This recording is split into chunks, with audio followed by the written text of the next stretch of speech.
Spirit of the living God, fall afresh on me.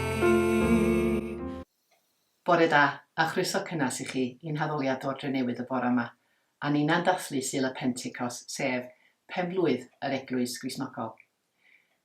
A very good morning to you and a warm welcome to our worship from Newtown on this occasion when we're celebrating Pentecost, the birthday, if you like, of the Christian Church, when we remember the Holy Spirit descending as of tongues of fire and strong wind on those early disciples. Let us pray. Gweddiwn. Dduw Dad, diolch I ti am y cyfle hwn I addoli gyda'n gilydd. Diolch am y eglwys. Diolch am ein ffydd. Thank you, Lord, for this opportunity to worship together. Thank you for our church. Thank you that we have been called to be your disciples in our community. Father God, make us worthy of that calling. Fill us this morning with your Spirit. Be with us as we worship and pray together. Amen. Your eye is on the sparrow, and your hand it comforts me. From the ends of the earth to the depth of my heart, let your mercy and strength be seen. You call me to your goodness, as angels understand. For your glory, may you draw all men as your love and grace demands. And I will run to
40 days after Jesus had arisen from the dead, he ascended to heaven. And 10 days after his ascension, which is 50 days after his resurrection, we celebrate Pentecost, the outpouring of the Holy Spirit upon the disciples. There is an ancient legend about Jesus' ascension into heaven. He is met by the angel Gabriel, who asks him, "Now that your work is finished, what plans have you made to ensure that the truth that you brought to earth will spread throughout the world?" Jesus answered, "I have called some fishermen and tax collectors to walk along with me, as I did my Father's will." "Yes, I know about them," said Gabriel, "but what other plans have you made?" Jesus replied, "Well, I taught Peter, James, and John about the kingdom of God. I taught Thomas about faith, and all of them were with me as I healed and preached to the multitudes." Gabriel replied, "But you know how unreliable that lot was. Surely you must have other plans to make sure your work was not in vain." Jesus quietly replied to Gabriel, "I have no other plans. I am depending on them." And the book of Acts records just how the early church spread the gospel throughout the known world. So much so that within 300 years they had turned the world upside down. The book of Acts is one of the most exciting stories in the Bible. It tells of how the church grew from a band of dispirited men and women at the time of Jesus' crucifixion to a powerful body that reached Rome itself. Jesus gave his church a simple and yet a seemingly impossible task, and as a result of their obedience, we are here today as Christian witnesses in our community and world. According to the Gospel of Matthew, Jesus' last words to the disciples before he ascended to heaven were the Great Commission words. "Go," said Jesus, "and make disciples of all nations, baptizing them in the name of the Father, the Son, and the Holy Spirit, and teaching them everything I have commanded you. And surely I am with you till the end of the age." When the first disciples heard this commission, it must have been very daunting. Yet, Jesus gave them very clear instructions how they were to go about it. He instructed them to wait. On a previous occasion, Jesus had told them, "You shall receive power when the Holy Spirit has come upon you, and you shall be my witnesses in Jerusalem and in all Judea and Samaria and to the ends of the earth." In other words, Jesus himself would enable them to fulfill the Great Commission by giving them the power of the Holy Spirit. And in our appointed reading this morning, we have the dramatic account of the outpouring of God's Spirit upon the disciples and those gathered with him. A reading from the book of Acts. When the day of the Pentecost had come, they were all together in one place. And suddenly from heaven there came a sound like the rush of a violent wind, and it filled the entire house where they were sitting. Divided tongues as of fire appeared among them, and a tongue rested on each of them. All of them were filled with the Holy Spirit and began to speak in other languages as the Spirit gave them ability. Now there were devout Jews from every nation under heaven living in Jerusalem, and at this sound the crowd gathered and was bewildered, because each one heard them speaking in the native language of each. Amazed and astonished, they asked, "Are not all these who are speaking Galileans? And how is it that we hear each of us in our own native language? Parthians, Medes, Elamites, and residents of Mesopotamia, Judea and Cappadocia, Pontus and Asia, Phrygia and Pamphylia, Egypt and the parts of Libya belonging to Cyrene, and visitors from Rome, both Jews and proselytes, Cretans and Arabs. In our own languages, we hear them speaking about God's deeds of power.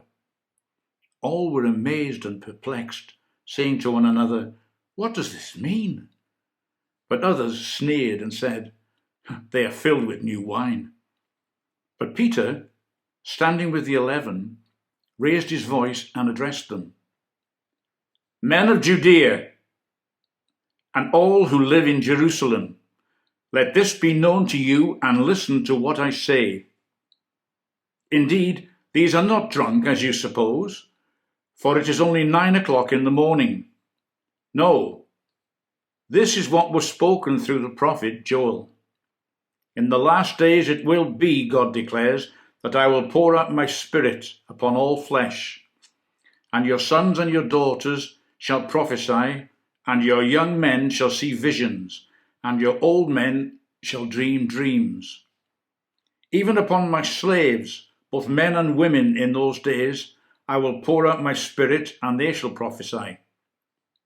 And I will show portents in the heaven above, and signs on the earth below: blood and fire and smoky mist. The sun shall be turned to darkness, and the moon to blood, before the coming of the Lord's great and glorious day. Then everyone who calls on the name of the Lord shall be saved." The culmination of the Jesus story for the disciples resulted in a lockdown with its stresses and limitations. And don't we know of those stresses and limitations? When would it end? The disciples have been waiting in Jerusalem after the ascension in obedience to Jesus. Today we celebrate that God gave the gift of the Holy Spirit to those who were gathered and waiting. A gift that they welcomed. A gift that is visible and heard by all around them. This gift spiritually enables the disciples to emerge as a group and enter back into Jewish society. They return as changed people with conviction and purpose. This group is no longer in a lockdown brought about through the fear of what might happen if they were to proclaim Christ as the Messiah. The disciples have an energy and unity with a strength of purpose to go back out into the public sphere. As the disciples go into Jerusalem to tell of what they have seen and heard, the Holy Spirit in a blaze works through them, transcending languages and cultures, for all who heard the good news of Christ were able to hear it in their own language. God, working with humanity, is able to lift the barrier of different languages to speak a universal language, the message of love and of reconciliation. After the Holy Spirit fell upon the first followers of Jesus, Peter found confidence to deliver his first sermon proclaiming the good news. He preached a sermon to help people understand what had just happened, where he quotes a prophecy from Joel. In the last days, God says, "I will pour out my spirit upon all people. Your sons and daughters will prophesy. Your young men will see visions, and your old men will dream dreams. In those days, I will pour out my spirit even on my servants, men and women alike, and they will prophesy." Now, this was a momentous watershed event. For the first time in history, God began to do what he had promised through Joel, empowering all different sorts of people for ministry. Whereas in the era of the Old Testament, the Spirit was poured out almost exclusively on prophets, priests, and kings, in the age of the New Testament, the Spirit would be given to all people. All would be empowered to minister, regardless of their gender, age, or social position. The Church of Jesus Christ would be a place where every single person matters, where every member contributes to the health and mission of the Church. Today, as we celebrate Pentecost, as Christians, we need to ask ourselves, am I serving God through the power of the Spirit? Am I exercising the gift of the Spirit in my life, both in the gathered church and as I live for God in the world? Pentecost is a time to ask God to fill us afresh with the Spirit, so that we might join in the ministry of Christ with great passion. And it is a time to renew our commitment to fulfilling our crucial role in the ministry of God's people in the world. And a word of caution. As we reflect upon the extraordinary experience of the first Christians who encountered the wind and the flames as they received God's Spirit, we may well feel, especially today as we celebrate God working so powerfully through the disciples, that we haven't experienced anything so powerful or dramatic in our own faith life. Be assured that the Spirit moves in each one of us. Some of us may have had a dramatic experience, others a much calmer experience, and for some, an awareness of the presence of the Spirit within, but no recollection of the actual moment of receiving the Spirit. Remember that the work of the living gospel depends more on the slow, deliberate, considered, and patient work that is to be a believer, to be people of prayer, sacrifice, and outward facing in action. Gweddiwn, let us pray. Come, Paraclete, be our helper as we help the neediest among us. Be our comforter as we comfort those who suffer in body, mind, or spirit. Be our advocate as we advocate for the voiceless and the parentless. Change us, we pray. Move us and send us into the world under your power for your glory. Amen. Spirit of the living God, fall afresh on me. Spirit of the living God, fall afresh on me. Melt me, mold me, fill me, use me. Spirit of the living God, fall afresh on me.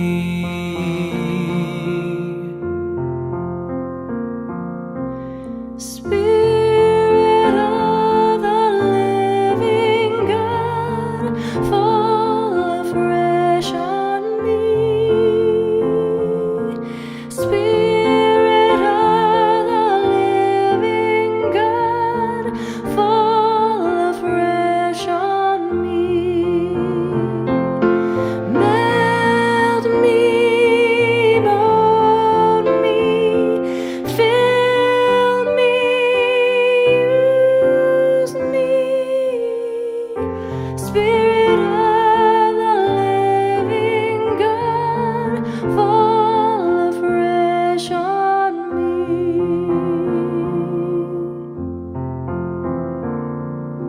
Spirit of the living God, fall afresh on me. Spirit of the living God, fall afresh on me.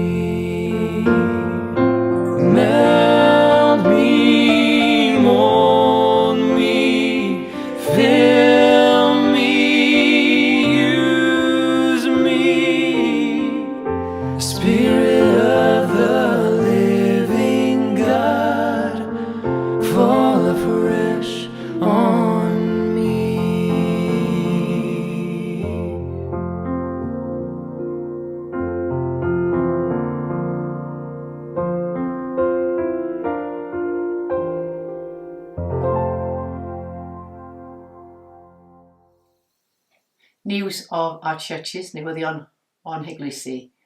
Wel, heddiw mae'r Eglwysi I gyd wedi agor I drysau ar gyfer gwasanaethau. Today, all our churches have opened their doors for services in Cerdewain, which is really good news, especially on this day of Pentecost, the birthday of the Christian Church. We have birthdays. We celebrate the birthday of Grace. On Friday, she was 7 years old, and here she is with her birthday cake and with her brother Carlos, who is doing very well indeed with the treatment he's receiving. Tomorrow, Pat McVeigh will celebrate her 90th birthday. Brian Evans will be celebrating his birthday on Wednesday, but he's not disclosed his age to me. And Phyllis will be celebrating her 99th birthday on Wednesday. And here are some words from Phyllis when she celebrated her birthday of 98 years of age. Thank you very much. Well, Phyllis, we've got a few questions to ask you before you get your cake. Right. The first one is, what is the trick to becoming 98, fit and well, and still doing your daily walk?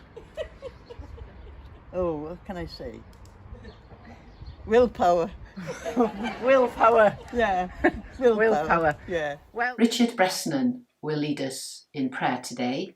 Please, may I ask you to join with me in remembering the following in our prayers this coming week.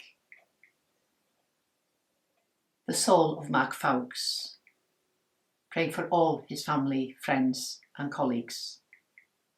The soul of Janine, her grandmother Hazel Bromley and all her family. The soul of John Hinge and for his family. The soul of Mike Rutter, his good friend Linda, his brother Jim and all the family.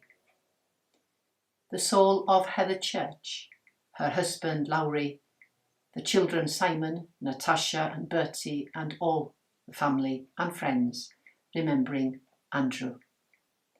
The soul of Dorothy Williams and her grieving family. And pray for those who are ill and who need our prayers. We continue to pray for Carlos, Evie and baby Ronnie.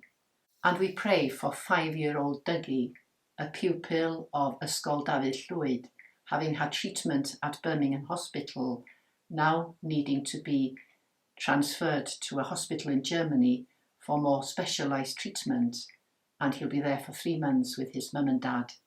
So pray for his parents, John and Amy, who will be with him indeed through his journey and his treatment, and for Yori and Renee, who are so young and will be separated from their parents, staying in Abermule, being looked after by family. The family have asked for prayers that little Dougie will be healed. Let us indeed pray diligently for healing of Dougie. Pray for Cyrwin Hughes, who is in hospital in Shrewsbury, for Jean Humphreys, home after surgery, praying for healing for her, for Chris Williams, for Alan Bunford, for his wife Eirlis, and for daughter Anna Derwas, for Richard Jones, now home recovering, and for Nikki and the children, for Martin Beck, for Patrick and Lynn, for Jane Deas Hinge and for Rob, Barbara Ashton and Alan, Arwyn, Nesta, Marianne, and now Richard. In the power of the Spirit and in union with Christ, let us pray to the Father. Holy God, we give thanks for the coming of your Spirit to the Church, and may those who confess your name be united in your truth, live together in your love, and reveal your glory in the world. Strengthen Gregory, our Bishop, your servants Archdeacon Barry, Nia and Jeanette, and all those working to maintain the Church in the service of Christ. Our readers, worship leaders, pastoral carers, committee members, and all those working without title. Lord, in your mercy, hear our prayer. Bless and guide Elizabeth our Queen. Give wisdom to all in authority, and direct this and every nation in the ways of justice and of peace. Sadly, we see violence in so many parts of the world. Hold back the hands that kill and maim. Turn around the hearts that hate.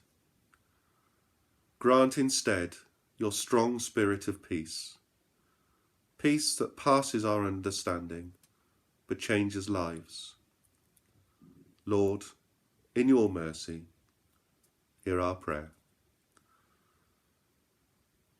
We pray for all those affected by the coronavirus pandemic. We give thanks that it appears to be under control in many areas, and we can start to return to all the things we have been missing. But we remember all the places around the world that are still in a dire situation.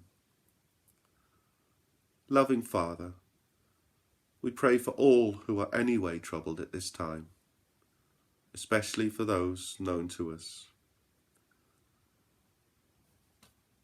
We pray for all who suffer in body, mind, or spirit. Give relief to those in pain, friendship to those who are alone, reassurance to those in doubt or distress of mind. We pray for their families, for their carers, and for all who minister to them. Grant them strength, patience, and compassion in their work. Lord, in your mercy, hear our prayer.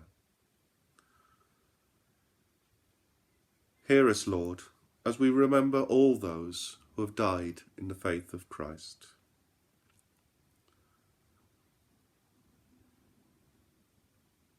Surround us and all who mourn this day with your continuing compassion.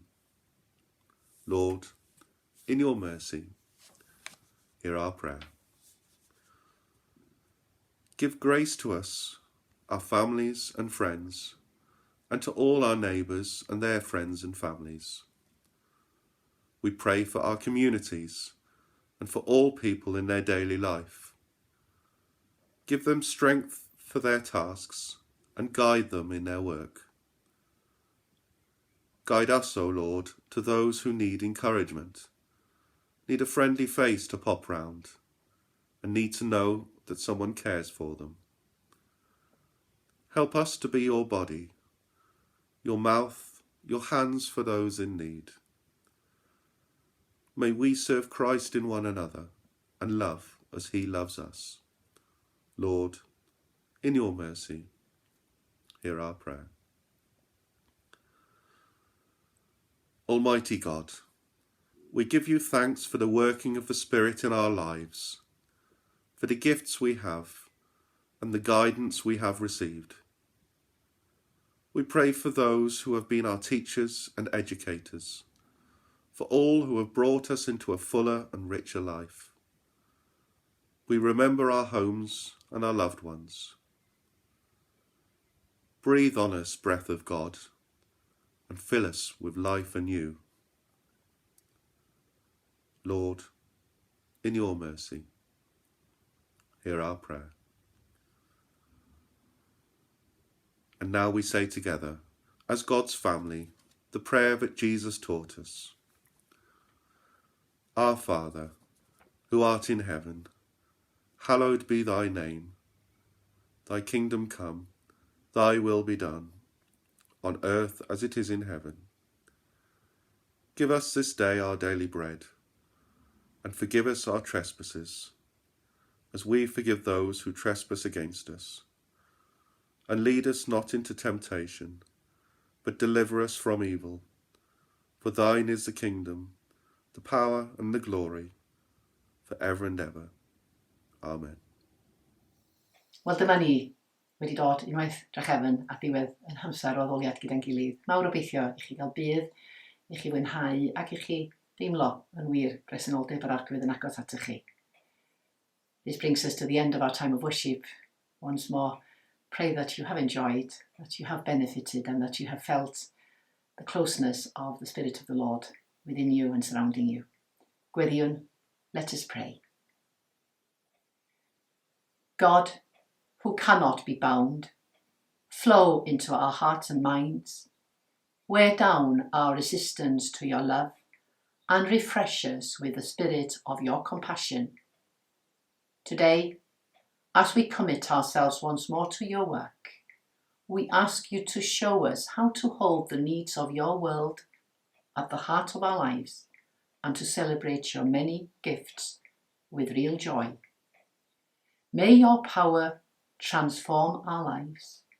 May your spirit set us free, and may the blessing of God, Father, Son, and Holy Spirit be among each one of us now and forever. Amen.